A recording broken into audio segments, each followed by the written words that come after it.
श्रीललितादेव्यै नमः।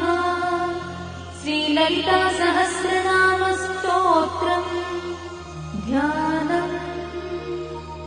अरुणां करुणातरङ्गिताक्षीं द्रुतपाशाङ्कुशपुष्पबाणचापाम् अणिमाधिविरावृतां मयूखैः अहमित्येव विभावये भवानी।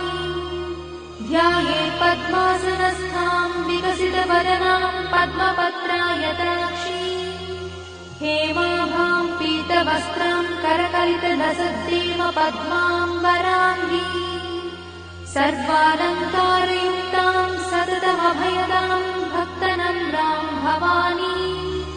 श्रीविद्यां शान्तमूर्तिं सकलसुरन्तां सर्वसम्पत्प्रदात्री श्रीमाता श्रीमहा